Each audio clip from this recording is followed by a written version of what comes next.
शुभ संध्या दर्शकों। आज मैं पढ़ाने जा रहा हूँ नागार्जुन जी के द्वारा लिखी गई कविता फसल। सबसे पहले कविता को पढ़ लेते हैं। एक के नहीं, दो के नहीं, एक के नहीं, दो के नहीं, ढेर सारी नदियों के पानी का जादू। एक के नहीं, दो के नहीं, लाख लाख कोटि कोटि हाथों के स्पर्श की गरिमा। एक के नहीं, दो के नहीं, हजार हजार खेतों की मिट्टी का गुणधर्म। फसल क्या है? फसल क्या है? और तो कुछ नहीं है, वह नदियों के पानी का जादू है। वह हाथों के स्पर्श की महिमा है, भूरी काली संदली मिट्टी का गुणधर्म है।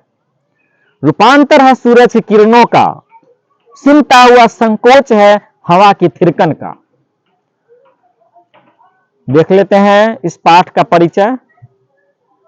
फसल शब्द सुनते ही खेतों में लहलहाती मखमली हरे रंग की चादर ओढ़ी फसलों का दृश्य आंखों के सामने आ जाती है। परंतु फसल है क्या और इसे पैदा करने में किन किन तत्वों का योगदान होता है, इसे कवि नागार्जुन ने अपनी इस कविता में बहुत ही अच्छी तरह से बताया है, समझाया है। कवि ने यह भी बताया है कि प्रकृति और मनुष्य के सहयोग से ही अच्छी फसल का सृजन संभव है। जब तक प्रकृति और मनुष्य दोनों मिलकर एक दूसरे का साथ नहीं देंगे तब तक फसल का सृजन संभव नहीं है। अतः यह कविता हमें उपभोक्ता संस्कृति के दौर में कृषि संस्कृति के निकट ले जाती है।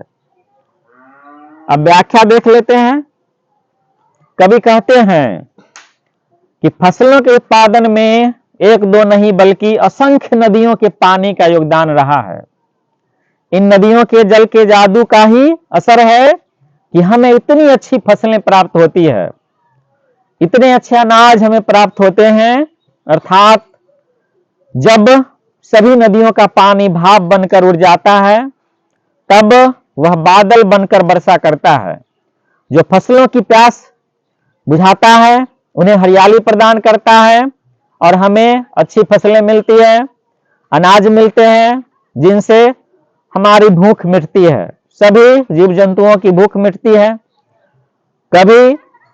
कभी किसानों का महत्व स्पष्ट करते हुए आगे कहते हैं कि फसलों के उत्पादन में एक दो नहीं बल्कि लाखों लाख और करोड़ों करोड़ हाथों के करोड़ों करोड़ लोगों के हाथों की मेहनत का योगदान रहा है, जो दिन भर कड़ी चिलचिलाती धूप में, अत्यंत ठंडक में और मूसलाधार बारिश में भी अपना सारा दर्द भुलाकर मेहनत करते रहते हैं और हमें अच्छी फसलें उपजा कर देते हैं।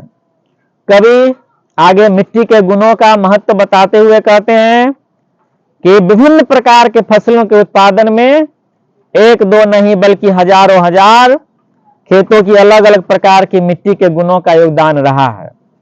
हम अपने चारों ओर जो सुंदर सुंदर लहलहाती अलग अलग प्रकार के फसलों को देखते हैं, इनके विकास, इनकी वृद्धि, इनके फैलाव में विभिन्न प्रकार की मिट्टी के गुणों का योगदान होता है, जिसमें ये बोए जाते हैं। विभिन्न प्रकार की फसलें अलग अलग प्रकार की मिट्टी में बोए जाते हैं।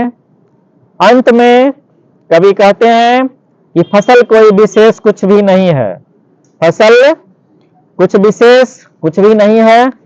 यह तो कई नदियों के पानी, कई हाथों की मेहनत के स्पर्श का गौरव है, मान है, सम्मान है, जो हमारी भूख मिटाता है। यह फसल भूरी काली सुगंधित मिट्टी के गुणों का ही परिणाम है।